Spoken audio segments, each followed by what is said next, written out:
Okay, so we're placed into the live stream and recording, and I want to say hello to everybody. Hi, all of you out there. Thanks so much for joining us today. My name's Amy DeVita from Top Nonprofits, and on the call today, on today's event, I'm very excited. We are joined by Top Nonprofits President and CEO, who is Craig Van Kolar, and he'll be listening in and joining in later on for sure during the Q&A. And our special guest today is Amber J. Lawson. So for those of you who were part of this event 2 weeks ago, the first part in the series, you know Amber J., or you know a little bit about her. I'm going to tell you a little bit more in about a moment. Let me take care of some housekeeping issues first and foremost. I'm sending out a little pulse check, so if you can hear me and you're seeing the slide, the welcome slide, please click the thumbs up button, so the green thumbs up on your screen, and then I can just know that you guys are hearing us and it's not just going out into the outer space. So thank you.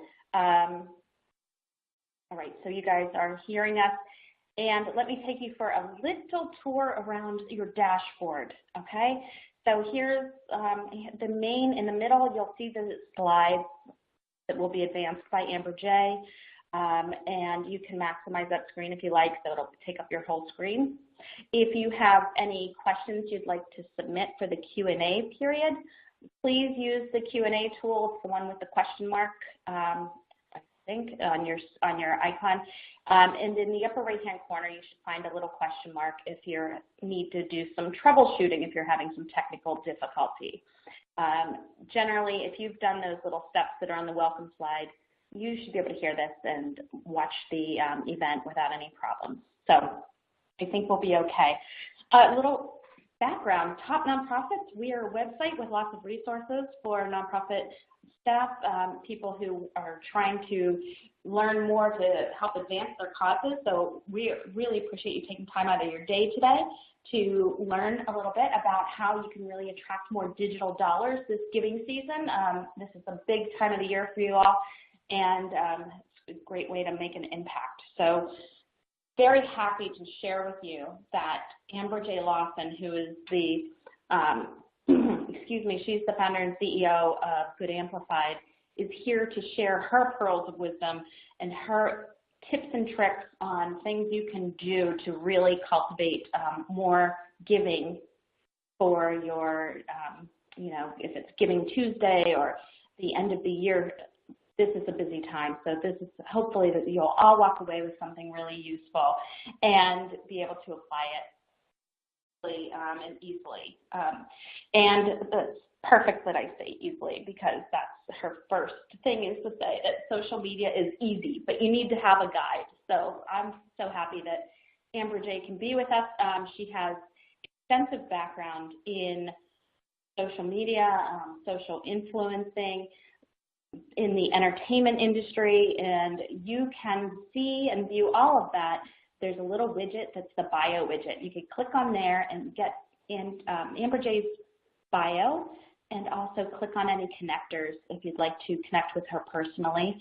You're going to see on the right-hand side of your screen a resource list, which includes 2 links. One is for one-on-one scheduling with Amber J., if you'd like to take a session with her and schedule something. And the other one is more information about the training that she's offering everybody. So with that, what I want to say is, welcome, Amber J. Do you think you're ready for everybody? I hope so. Here we go. I hope. Okay, well, I think we're all ready for you. So with that, I'm going to mute myself, and thank you so much. Please take it away. Let's learn. Awesome. So just to be clear, the slide shifted and we're on Social Media is Easy and a very close-up picture of me. Is that what we're seeing? Yes. Great. And advanced, yes. Great. Awesome. So welcome, everybody. I am grateful to be here, and I want to thank you all for showing up and taking time out of your schedule to explore how social media can be impactful in your mission and in your lives, and how it can be integrated in a more natural and flowing way, right? And that joy can come from it. So I want to acknowledge you for the work you do in the world and the impact you're having in people's lives and on the planet on a daily basis. So thank you. And that calls me forth. And this is my talent to help you amplify the good that you're doing in the world. So I am grateful to be here with you. It really is my intention to create value for you and to set up a one-on-one with each and every one of you so that we can get really precise and clear on what your specific organization's needs are in social media and how we can reach them. And the moment that, as we're going through this, the moment you realize that you are not maximizing your social media to forward your mission or leaving money on the table or not impacting the lives you want to impact, I invite you to click the link to your right and to sign up for a one-on-one with me. So that'll give you the information or times that you can set up a one-on-one with me. And my intention is over the next 45 minutes, I'm going to give you some pearls of wisdom and maybe create some clarity of what is maybe a gap between what's happened in your social media to date and what we can create moving forward, and to have a good time doing it. How about that? So, if you've been to my webinars in the past, I like to make them light and fun and jam-packed with information, and this one gets to be that way too.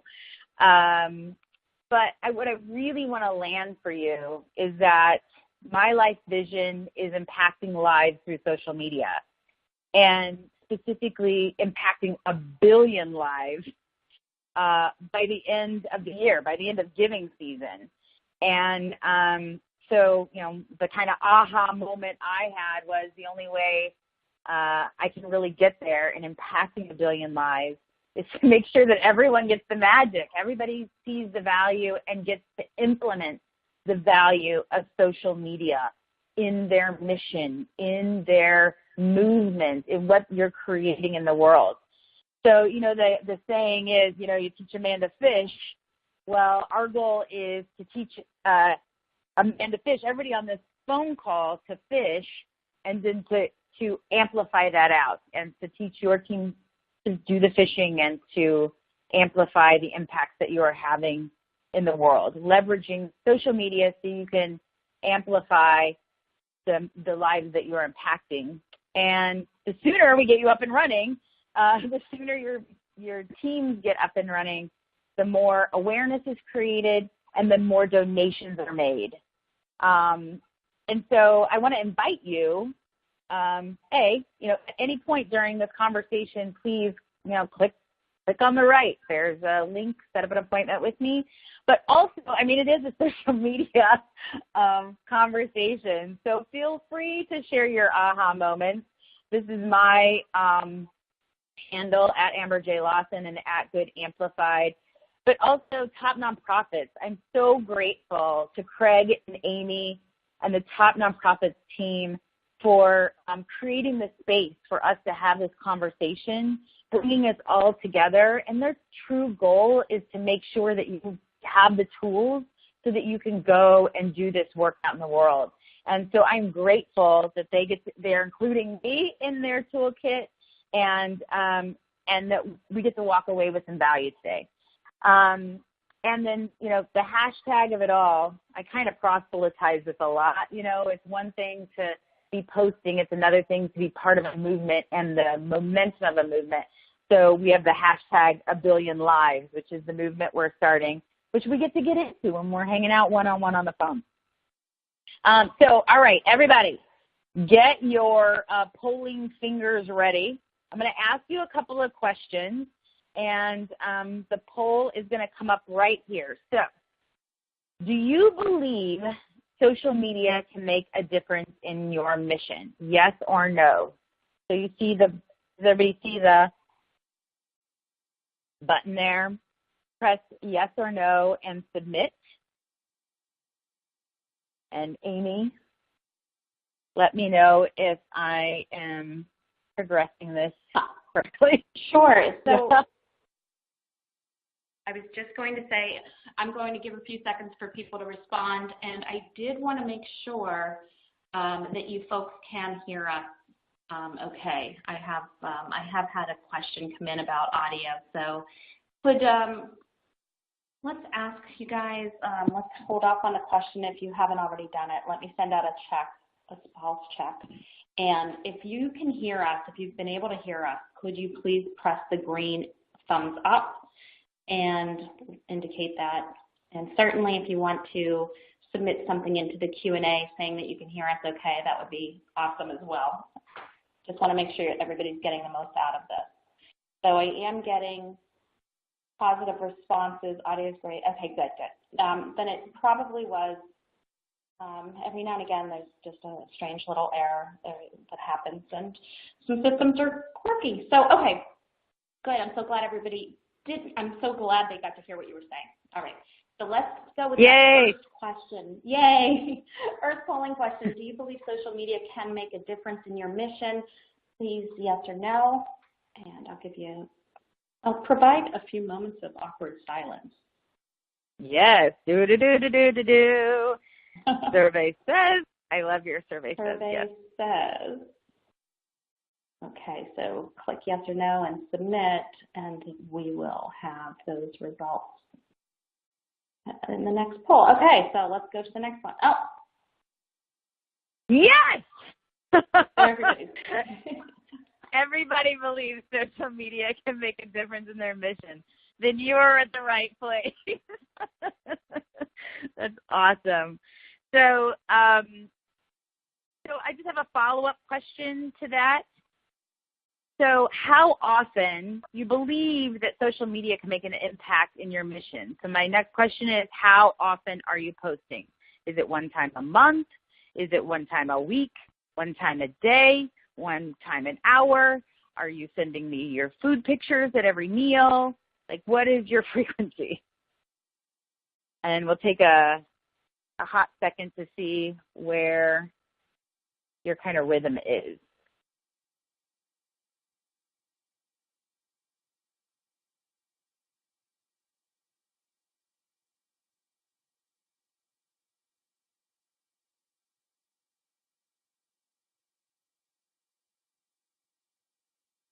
So, all right, let's see what the survey says. All right, we got 61% posting one time per day. Good on you. So I am a firm belief and proof that posting one time a day and creating consistency will start to create results.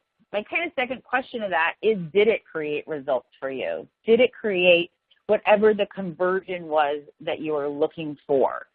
And it's a bit of a rhetorical question. So the kind of first distinction I want to make is the difference between our knowing and our believing, right? So we know or we feel that social media can make an impact in our mission, in our cause, in our movement, but do we truly believe it, and are our actions syncing up with that? So, for those maybe posting once a month or once a week, if you believe that social media, which we all aligned on, is impactful, then we need to step up the frequency of our posting. And we get to explore, well, great, we posted. Did it convert into what we wanted it to? And what platform are we posting it on? What time of day are we posting it on? What are the results we're getting? Are we hitting our target demo? So there becomes a science, a deeper dive into how it actually converts to achieve your goal. So don't beat yourself up. This isn't a beat yourself up moment.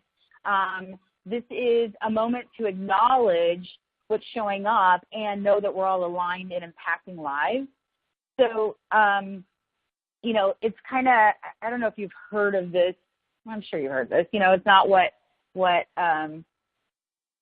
you know. It's who you know. And I'd like to take that a step further and say it's not who you know, but what people know about you.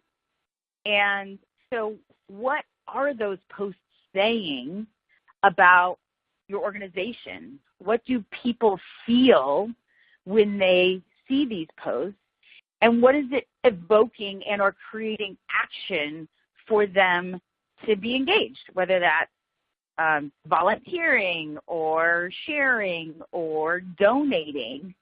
We want to get the actual result, move them into action, feel what you want them to feel about your organization.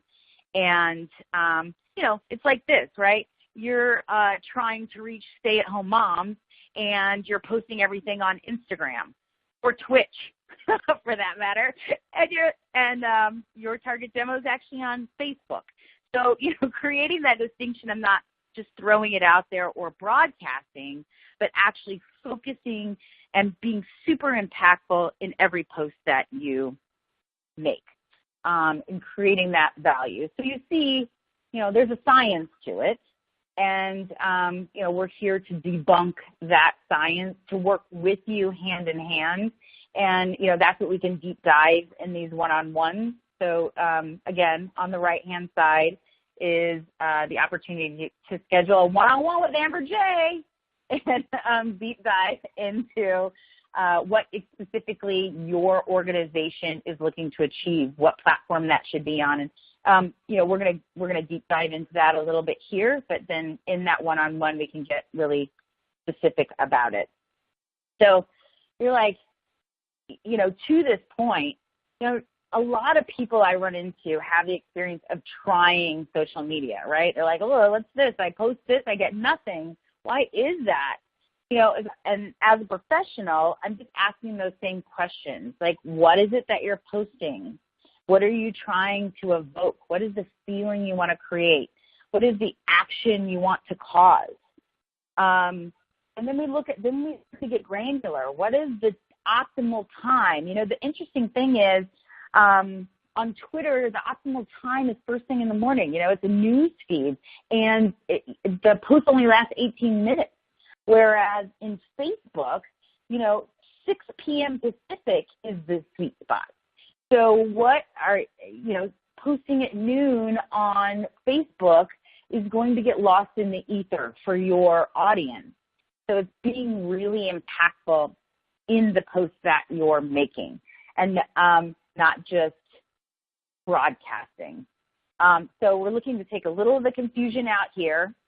And I don't know if you guys know our friend Beth Cantor, but, I think this kind of resonates. If it doesn't get results, don't do it. You don't get impact by wishful thinking. So, again, that whole, broadcasting, throwing it out there and hoping something sticks, versus digging in, doing the science, and getting the impact you're looking for, converting into donations. So I'm not trying to overwhelm you here. And I kind of look at it like this, right? It's like going to the auto mechanic, right? Like for me, I drive in, I want them to fix my car, and I want to drive out the other side and it just to be healthy and working, and I get to zoom off. Other people like to look under the hood. And know exactly what happened, point A, B, and C, and we can get to that. So, what I want to, and we can do that obviously in our one-on-one. So I have a bit of a rhetorical question to ask as we jump into this. What if through social media, you could actually double your giving season revenue? Would you even know or have a plan on where to spend it? or how many lives that would actually impact or where that money would go. I run into a lot of people doing a lot of amazing things and impacting a lot of lives. And they're kind of stuck in this kind of way of being that is holding them back. Like maybe it's bake sales or candy sales at, schools or car washes or galas or direct mail. And they're just not as impactful as they used to be or could be. But the opportunity is in social media is that this work gets to build while you're sleeping, right? People get to interact with you without you having to physically be there and to support you while you're out doing your good in the world. So, in fact, our top nonprofit released a study in partnership, and Amy, I don't know if you have the link you want to throw up, but this year is the tipping point for millennials, right? So where they're taking over the workforce. So what that means is, millennials get their information from social media. So if you're not on social media, and you're not interacting with millennials, you kind of don't exist. And so this is the opportunity to make sure they get to know that you are there and the lives that you are impacting in the world. So pull out your pen and paper and definitely, get your questions ready because we don't want to leave anything on the table, right? We want to make sure that we are impacting all the lives we can and grabbing all the cash off the table and having a good time doing it, I really believe. Yes! So also join me for the one-on-one, and we can deep dive into what specifically your organization needs, and we'll take you on this path. So, and mind you, even if you don't use Good Amplified, the service that, I created to help organizations like yourself help you receive more this giving season, I'm committed to creating value for you today. So creating the shift on the science of social media, not just about broadcasting, which we've touched on, right? And I want to bring this value to you at 1/10 of our normal price, right? So I know that I'm committed to bringing or impacting 1 billion lives by the end of the year.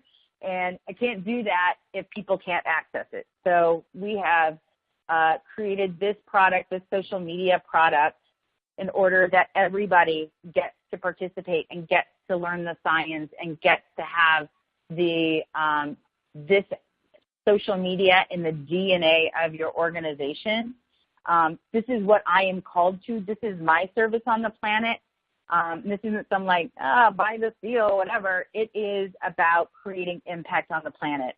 And then the last piece of this is, and we touched on it earlier, and we touched on it on we drove it home in the last webinar when we were talking, is consistency. So the program, the product that we have around social media is a monthly subscription, right? So you are creating that consistent drumbeat that creates that relationship that when you're asking for that conversion, that your audience is ready to convert, that is ready to donate, that is ready to take action. So that is what we do. One does not simply become a social media sensation overnight. So if you don't already have your pens and papers out, grab them now. Taking over the kingdom in the Game of Thrones world it doesn't happen overnight. It's strategic and consistent. And those who win the race by playing the long game, slow and steady, being aware of what's working or what's not and adjusting on the fly. Again, it's a science. Believing is half the battle, and you've stayed this long, so I believe we are both on the same page here. So we're going to use the Good Amplified methodology of social media, easy as 1, 2, 3. We touched on the first piece of this on our last webinar. So the first one is pick a platform, right? Second is picking frequency, and third is call to action. So first, we're going to pick a platform. Oh, you're like, Amber J., look at all these platforms. You may be asking yourself, I didn't even know there were this many platforms. And the thing is each platform serves a different demographic. It serves a different need, like YouTube in the upper left-hand corner, right? The sweet spot there is 18 to 34-year-old males. But it actually has a high conversion rate. Facebook, 35 to 55-year-old females. But it's a pay-to-play platform. Or Instagram, that's your millennial sweet spot, but it doesn't really support conversion. So, it's knowing what you're going for. That may be what you want to do. Maybe what your cause is so visual that Instagram is the right platform for you, and we get to figure that out one-on-one together. So, the good news, the hallelujah in this, the aha moment that you can tweet out right now is that you only have to pick one. You don't have to be on all of these platforms. Let's master one. Let's build an audience, and then we can add another platform, add another layer to this, right? Because how we speak on each platform, how we feel on each platform is different, and there's a science to it. Okay, so get a platform in mind, and it doesn't have to be right or wrong. Like, just keep one is like the context or the lens of how we're going to have this conversation. And then the next question you're going to ask yourself is, how often do I post on this platform, right? Like, how often does it actually, is the recommendation that will resonate, that's not a waste of my time, my efforts, my energy, and I can create the most impact. So it's a bit of a trick question, right? It depends on what your goals are as to what platform is right for you and what you're trying to achieve. So, which we'll get into on our one-on-one.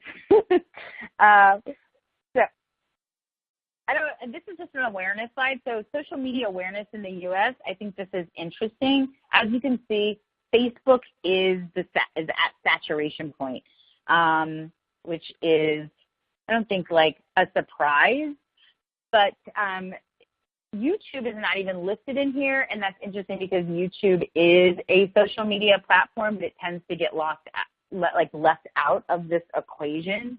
And it is the second largest search engine on the planet, owned by the number one.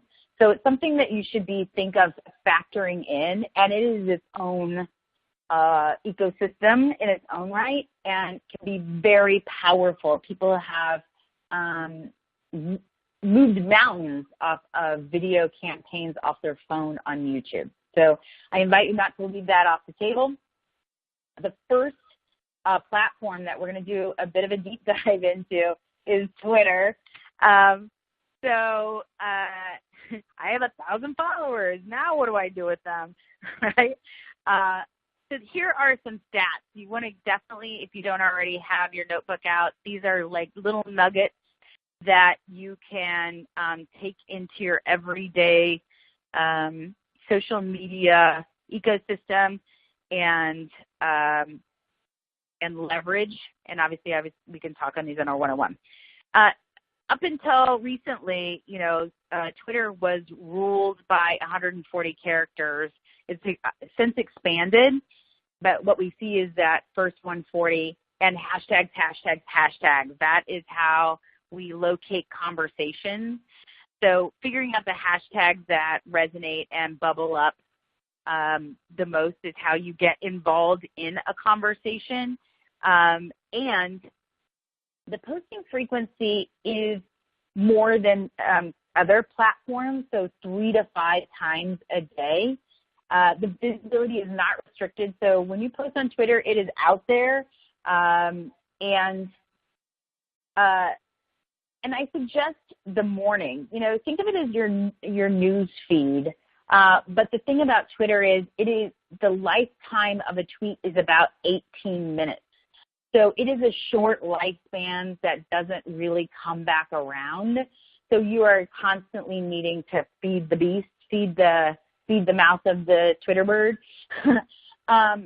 But if you are an active organization, say disaster relief, like the hurricanes right now, the earthquakes, this is the fastest, tends to be the most effective way to reach the people who are in need, to get resources, to gather people together, to rally people together.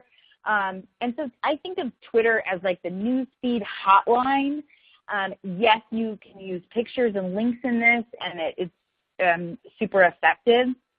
It's also about authenticity, right? Being authentic and not just marketing or pushing or broadcasting, as we were talking about, but sharing from the heart, that always dropping people into their heart. But it's also that news feed. And I think the big takeaway is that 18-minute lifespan. It's short. So know that if that calls to you, if that seems appealing to your organization, click Twitter. Hold on to Twitter as when we're having our one-on-ones that we explore Twitter as the platform for you. Oh, Instagram. I think we're used to seeing everybody eat their meals, but first by taking a picture of it. And that is what Instagram is. It is all about visuals, visuals, visuals. And, if a picture says 1,000 words, Instagram says 300 million, because 300 million people are on Instagram every day, 59% of online adults, and they're really the 18 to 34-year-olds. We're going to get into some tips and tricks, but before we do that, you can only post on Instagram via mobile, so from your phone, from your cell phone, and the posting frequency is less than it was on Twitter. 1 to 2 times a day is recommended. The visibility is not restricted like on Facebook. But like millennials don't hang out on Facebook. Millennials hang out on Instagram. So if that is your sweet spot and where you have a visual organization, this is where you want to hang out.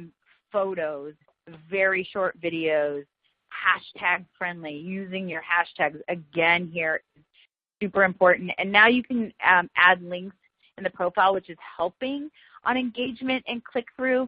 But it is not the highest platform for conversion. So if you're running a giving season campaign and your goal is to convert people, Instagram probably isn't where you want to spend your time and resources. But if you're trying to create a movement with millennials, then this is the spot you want to hang out in. So here's some tips and tricks. Best times to post. Anytime Monday through Thursday, except the dead hour, which is between 3 and 4 p.m. Later grams on Wednesday at 5 p.m. Change your settings in tag photos to post manually. And why you want to do that is you want to make sure you're notified when someone posts so that you can give them love back. You can regram them. You can like their post. Use the most relevant hashtags. So as you see here in the description below, the difference between different hashtags, you obviously want to go for the bigger one. Use them both, frankly. The trick on Instagram is don't post all your hashtags in the description, but post them in the first comment below, and you still get all of the hashtag love without it being part of your beautiful imagery and post. And then keep your audience in mind. Don't be posting something that's way out of left field that is not appealing to the audience that you're building, but keep them in mind when you're posting. So you may be asking yourself or feeling at this moment, oh, good, I have some sort of idea of what I'm doing, the dog on the left, or you could be the dog on the right. I have no freaking idea what I'm doing. Amber J., I am so glad you're here. I can't wait for us to hang out. And me either. I'm in. So don't worry. We're all in the same boat. So our last, and I know this is kind of the holy grail, is Facebook. So we're all, we're on Facebook all the time. I feel like it's the platform that we feel most comfortable with. It's the one that we use probably the most often. And it can be, overwhelming, right? You may not have all the info. Your mind may be swirling. You may be going, oh, do I post in the morning? Do I post at night? Do I, what is going to be most impactful? Well, Facebook, do what you do best, A, and then let's tweak it, right? Let's add to it. So posting on Facebook once or twice a day is actually the most impactful. We have found that 6 p.m. Pacific time is the most trafficked time of the day. That is the most impactful time of day. So each organization is different, but we have found, kind of organization over organization that 6 p.m. slot is the sweet spot. You can post it from your phone or from your desktop. But here's the kind of gotcha in all of this, right? Is Facebook, you may have, let's say, 100 likes on your page, but Facebook only reveals your original post to about 3% of your likes. So that means 3 of the 100 people on your page are getting to see that post that you're posting every day. And should those 3 people like it, then it will open up to 10 more. And then if those 10 like it, it'll open up to maybe 20 more. But that is relying on a post to unlock the people that are already fans of you, that are already on board, which is where boosting comes into play, right? That you have to pay to play, as we call it, pay to play, to experience the people who are already your fans. So there are ways to get around that, which we talked about last time, and we can go into that in the Q&A at the end. So if you have a question about ways to get around it, we can talk about it. My number one tip is Facebook Live. Because it's a product that Facebook is pushing right now. It's free. You can do it on your phone, and they kind of juice it up so you can get more love out of that, and it creates more content. But we can talk about that later. What we want to talk about now is how do you get the love, the algorithmic love from Facebook. So here you go. The algorithm loves posts with lots of comments, likes, and shares. Like I was talking about, you get more comments, more likes, more shares, it will open it up to more and more people. Post types they prefer are links, photos, videos, status updates. Posts that reference a trending topic, obviously hopping on a trending topic. Like most recently, hurricane, sending out love to the hurricane, or how your organization is supporting the hurricane relief, or are you raising funds for the hurricane?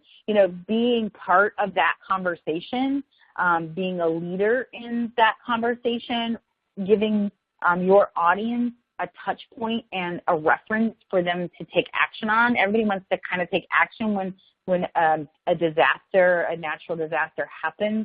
Giving them a path to follow is amazing. Posts that are liked or commented on of one's friends, so people who like the page, and complete profiles. So making sure that your organization is full. Have you filled out all the links? Have you filled out all the information that makes your page robust? What it does not like is clickbaity stuff. The do this, do that, and things that are lies, right, that don't deliver on what the promise is. frequently circulated content. There's one thing of picking up on a meme when it's like bubbling up. It's another thing to leverage something that's kind of had its day. Posting spammy links, text-only status updates, posts that are frequently hidden or reported, or posts with the words that have the calls to action of like, comment, or share. Those are the things that the algorithm doesn't support, right? And then the last piece I want to just talk about in regard to Facebook is donations. And this is also true on YouTube. So, we were talking about early on, the value of social media is that it can be doing your work and can be proselytizing what you're doing out on the planet and the lives that you're impacting while you're sleeping or while you're out doing the work.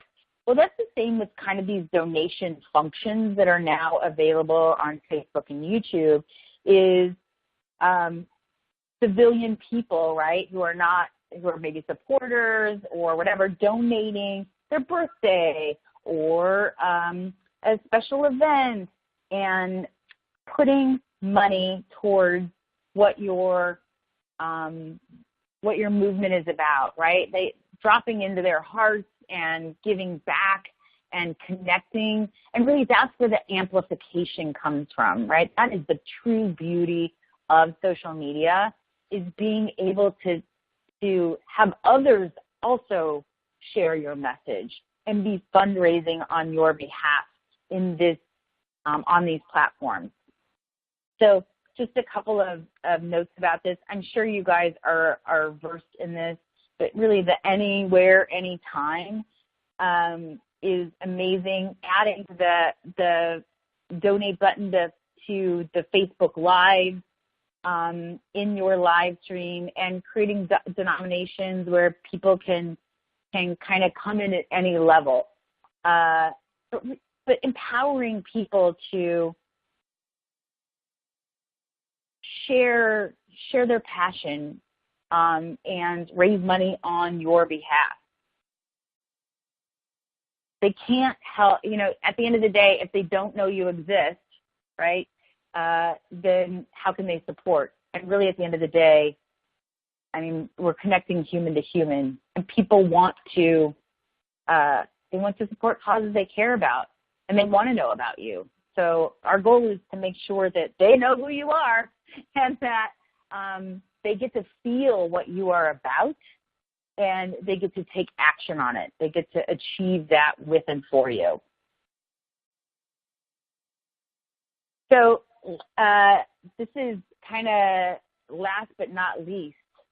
In all of this, so this is a little sassiness, right? So you're using social media without a strategy. Tell me how that's working out for you, right?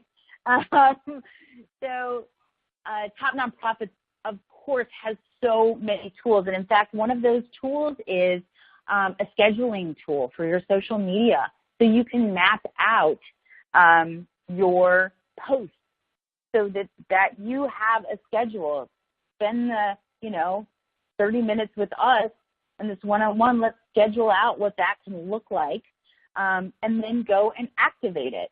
But that strategy takes it off you from having to deal with it, maybe when you're out saving the world.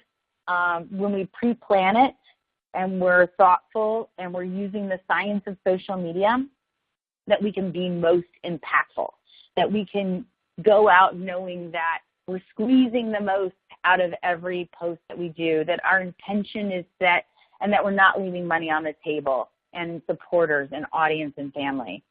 So Amy, I don't know if you put the link over to the side, but maybe while we're in Q&A or after the fact, we can send you the link to that tool as well. In conclusion, pick a platform, post every day, a minimum, no matter if you're feeling too busy or overwhelmed, then set up a one-on-one with us. That's what we're here to do, is to take that overwhelm off of you, to give you that clear path. Always keep your audience in mind. whichever platform you're using. Make sure they're engaged, and we get to see the data. The data will tell us, are people feeling us? Are they engaged? Are they moved by what we're doing? And if not, it's just feedback. We get to shift and go, oh, this thing works better. Let's do more of this, right?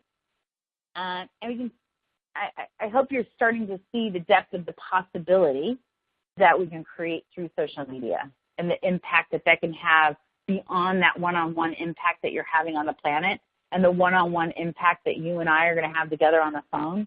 But the possibility that this is going to amplify in the world. And, no matter where you're at in this, maybe you are a social media pro already, and hopefully there's some nuggets that we got to share here that were like, oh, I didn't even think of that. Or, oh, gosh, I totally forgot to do that. I got to put that back into rotation. Or you're sitting there and going, oy vey, I didn't know there was so much stuff I had to do. We get to hang out and figure that out together, and we can do that in our one-on-one. So let's do this. And Amy will open this up to questions and dig in. And I just, before we do that, I want to thank Craig and Amy for creating the space for us and for you all hanging out with me on a Thursday day of this busy season, but really taking the time to prepare yourself for giving season and squeeze the most out of it. I know you're very busy, and I don't take that lightly. So I'm really grateful for your time, and I want to open it up for questions. Yeah, perfect. Thank you, Amber J. So again, there should be a Q&A spot for you. If you have any questions, go ahead and submit them. I will then read them out to all of you guys, and then Amber J can kind of provide her response. So we do have one from Danica. She's asking if you have a favorite or easy to use text to donate platform that you recommend leveraging with social media, specifically those that are not Facebook or YouTube that kind of have built-in options. Is there one in particular that you like to use? Yeah, so it's interesting you bring that up. We just started working with Pledgling, and they seem to have the most seamless text-to-donate platform. We just did a benefit with a lot of YouTube influencers down in Texas about the hurricane with Jake Paul and Logan Paul, who are controversial characters in their own right. But we use the text to donate, and I don't know what the final count is. Actually, I will come back with what they ended up raising. But that seems, you can set up an account with Pledgling in like 5 minutes and you pick a keyword and away you go. Awesome.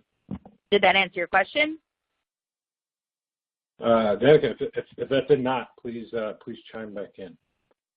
Are there any other questions out there? Maybe some of the questions around, like what are your pain points in posting? What are your, informing content? Is creating content an issue? We can certainly talk about the creation of content or how to pipeline content.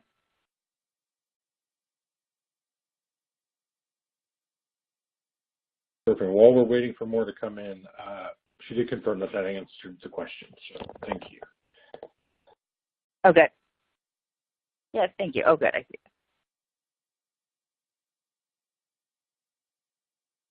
So I'll ask one while we're waiting. What are kind of your recommendations around post length within the different platforms? Are you trying to maximize the characters? Is there too many hashtags? Do you have any kind of recommendations around length related items? It could be platform specific, I suspect. Yeah, it is super platform specific. So I'll use YouTube, for example. So in YouTube, when you're writing a description and a title, you want to use as many keywords as you can possibly squeeze out. You want to use impactful words. And in the description, you want to use the entire description. And the reason being for that is because it is the second largest search engine on the planet, owned by the number one, the bots are searching that. And that helps you get SEO ranking and moves your video up in being discovered and found. So if you think of it like, here's an analogy. So like say you, God forbid you were diagnosed with something at the doctor's office. You come home. The first thing you do as humans now is we Google it, right? We Google it and we want to get as much information as possible. So if your organization, say, is a cancer organization and your point of contact is to support someone on their cancer journey, you would want to be the first thing that bubbles up in Google search, when they come home, so that you get to put them on that path of recovery, of support, of community. And so that, by creating such a robust description, that's what the bots search that make you come up in that search to deliver your mission in their moment of need, to create the most impact in their life in that moment that they're actually starting that journey and need your support. Wonderful. We got a question from Katie asking about how to create new content without fatiguing your audience, kind of hitting, beating the not just the drum of consistency, but not recycling too much and hitting the same exact messaging. How can you add that diversity to the content you're creating? Yeah, so that's a super good question, because one of the things that happens in social media, if you are just broadcasting the same information and the same image, is we tune it out. It just becomes kind of white noise if you think about it. Like if you see it in your feed and you're like, oh, there's that again, it doesn't have the same kind of impact. So I invite you to not just post the same thing over and over again, but to change it up, meaning the image. So, you're at an event or you're doing things or you have, really just from your phone. We all have smartphones in our hands. Take a picture of something and create a context around it. It really doesn't have to be harder than that, but it has to be just something different. So that it catches our eye, right? So that's kind of the easiest layer of it, is just change the imagery around it. The second piece is you can't just broadcast your message. You get to acknowledge other people. So say you did a fundraiser and you had X, Y, and Z sponsor. You get to say, hey, thank you, sponsor. Feature their content. Feature what they're doing. It's, the thing about social media is it's a conversation. So supporting other people kind of comes back to you tenfold. And as much as you are sharing what you're up to, acknowledging those who are supporting you, or things that you're in partnership with, things that you support or lift up what your organization is about. Maybe it's a report from the Wall Street Journal. Maybe it's a funny meme. Maybe it's cats on Catterday. Whatever it is that keeps people engaged, that makes you a human. That you're not just this robot pushing content out, but that you're having this two-way conversation. It makes you relatable and connected and clear that they're actually having an impact. To speak to people not as a marketing tool, but as a human to human. And then the other piece is video content, right? You have the smartphone again. Grab little pieces. Be cheeky. do fun things. People want to see who's in your organization, the humans behind what's going on. If you're Habitat for Humanity, show us how you build a house, right? Show us who the people are who are there doing it. Content is everywhere. So I was talking to the Elizabeth Taylor AIDS Foundation the other day, and, they're like, oh my gosh, we don't have any content. And I was like, you're a foundation. Do you give grants to people? And they're like, yeah. And like, how many grants do you give? Oh, we give 100. Amazing. There are 100 people who can send you a 1-minute video about where your money is working. It's really as simple as that. Talk to your donors. Send me a 30-second video of why you donated. We'll feature a donor every Friday on our Follow Friday. There's so many ways and layers that you can engage the people who are your super supporters. Let them shine. Let them create content for you, right? You don't have to do it all by yourself either. There's team in that. We're your team in that. And we get to explore that as when we deep dive together, like, what are your pipelines of content? What are the events you have coming up? Who are the people in your office? Is it you? Live stream you from your office. There's a million things to do that cost nothing. It's just the thought to have it and then to execute it. And that's what we're here for. Does that help? Hopefully that was inspiring. Like, it's just in your hand right now. Let's do it. Good stuff. We got a question about fundraising and Instagram specifically. Is there any strategies that can help drive people to take action as opposed to just be informed and like things within Instagram, particularly the donation side? So it's interesting. So we're working with Instagram in particular for this purpose specifically, because it isn't a great conversion platform for donations, or at least that's been our experience. I'm sure there are some outliers out there, but to have consistent conversion hasn't really happened on Instagram. Now that you can link, there's a little more of that starting to happen, but not.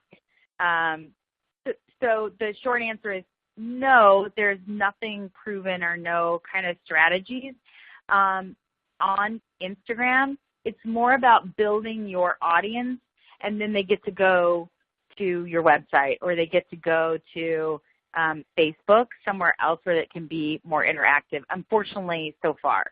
Now that we can swipe up, you can go into a video experience, but, that gets pretty technical, and unless you're doubling down on Instagram, then I don't think that's probably where you want to start if you're starting. If it's a layer, then it's a great place to build audience for sure. That's good.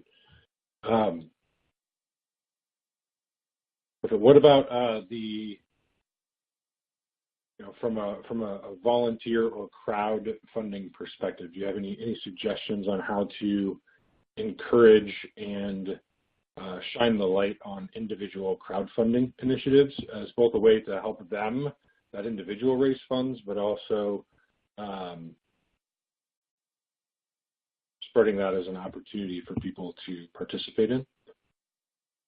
You mean like from like a CrowdRise or something like that, like how to jumpstart one of those? Yeah. So what would be a way what would be a strategy to kind of roll that out? Is it a matter of looking for something that just pops up that you see somewhere else just by keeping kind of a pulse on what's happening and mentions, or are there other ideas that might be out there kind of help ramp up and encourage other people not just donate themselves, but to leverage platforms that allow you to raise funds on behalf of an organization?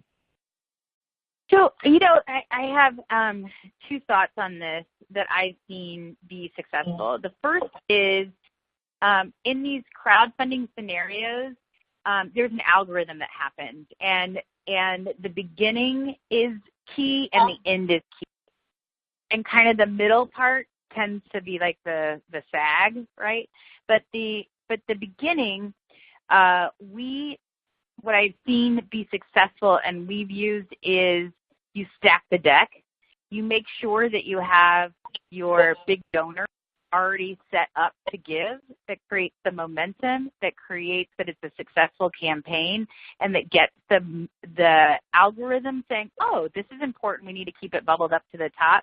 But it also helps other people who it's their first time experiencing your event or your movement, that this is something that people are into. It's just a signal to humans that we probably, completely unconsciously respond to and say, oh, well, this is happening. Something must be going on here. I want to hop on too. And that's the same at the end, right? The majority of the money comes in the beginning and the end, and that last minute push of urgency, push, and getting people to be kind of your ringers help push it over the top. But this, I would say the overarching layer, and it's why we're doing #1BillionLives, is people want to be part of movements.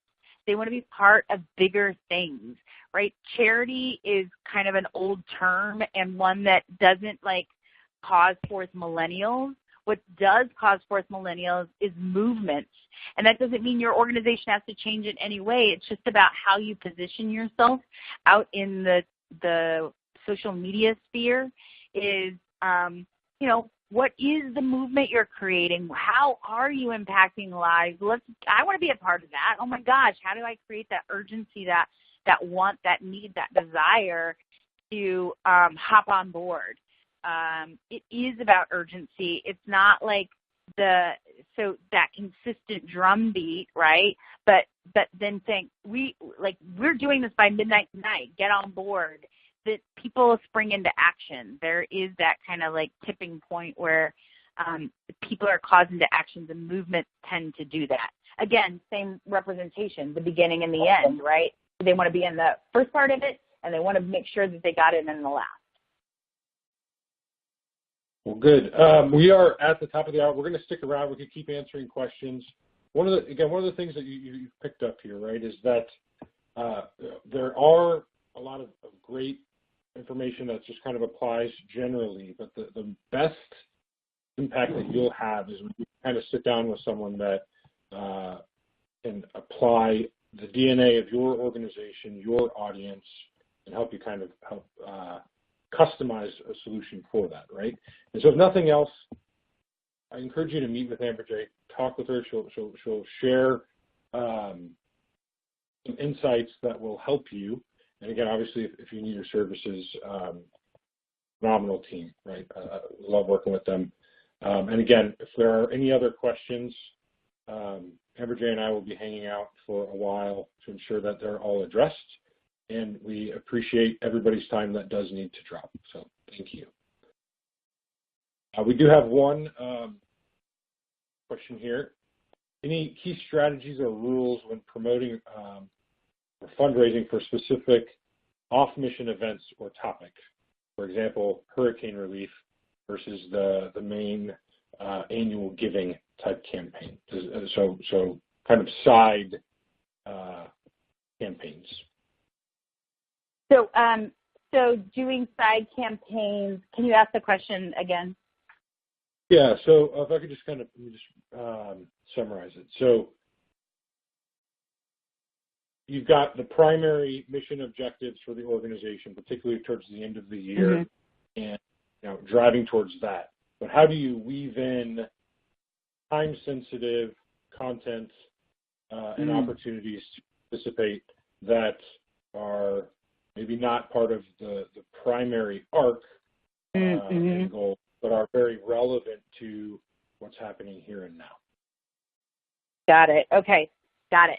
So this goes back to that, the content flow. So even though so first off, I think your giving season or your end of year goals have to be very singular It has to be clear and specific. And that needs to be across everything that you're doing, period. So we are clear that donating $10 for the end of the year is what your call to action is, period, right? Like that's been set up. We're complete. That is like, okay, got it.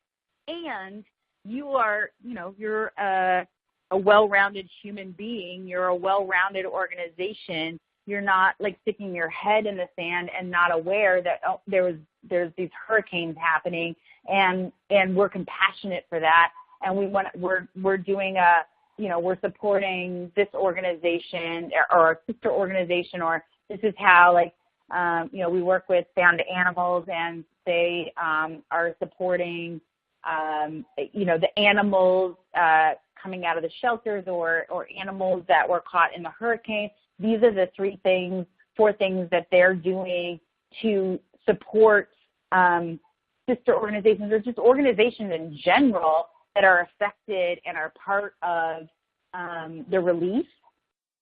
And, they're raising money and it's being filtered to X, Y, and Z. It still doesn't stop their $10 donation that they're banging on for the end of the year, whatever that call to action is, right, for each organization. So it's really just a content mix and doesn't derail your overall message, as long as your message is clear and specific.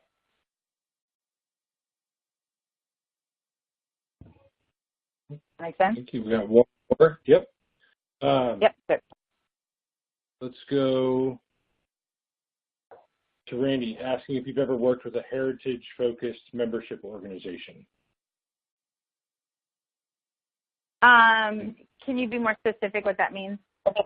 Randy, we're gonna actually have to have you provide a little bit more detail as to what you mean there. We'll give him a second to reply. And if anybody else has questions, please leverage that Q&A to submit them. We'll stick around as long as you guys would like.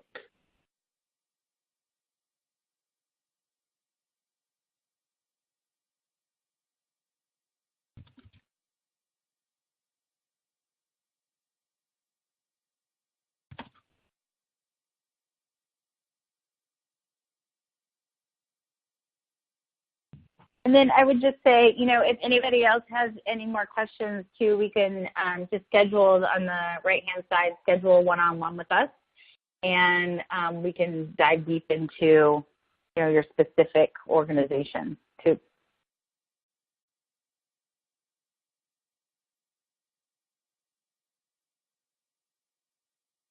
Maybe we lost Randy.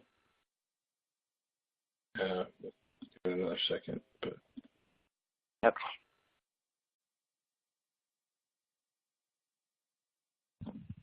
Oh, here we go.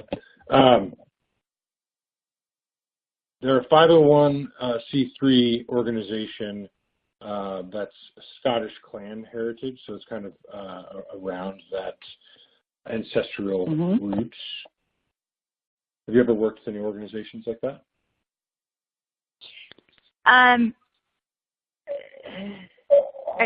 As long as it's a 501c, that we work with every organization like that. I mean, the goal is still the same in building an audience. Whether it's B2B, as we like to call it, or B2C, right? You are growing an audience. You're engaging this clan in particular. I don't know if it wants to go beyond that clan. I don't know if there are chapters of that, and what your goal is in trying to unite them. Are you trying to raise funds around them? So yes, the short answer is absolutely. Any nonprofit in the 501c categories really is who our sweet spot is, and anyone can leverage obviously social media to build an audience. If you think of social media like a television network, why they have power, or why an influencer has power, is because they own an audience, and brands or are renting that audience, right? So that's how you create value. That's how you create donations. That's how you create financial flow, prosperity, impact, movement, how groups gather and make a change in the world. That's why it's important to create this audience to achieve whatever that goal is that you're out in the world creating.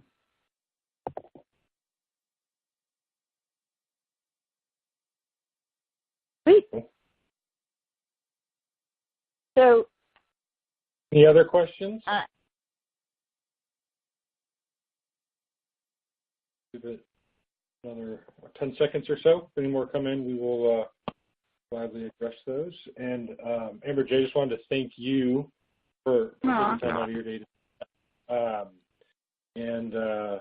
Randy's indicated he'll be meeting with you to talk about their. Hopefully, a number of you will. Again, even if that's as far as you go, you're going to get a lot of value out of that conversation. And we look forward to going through the third of 3 of this series here in a few weeks. So thanks everybody for joining us today, and have a great rest of your day. Thank you.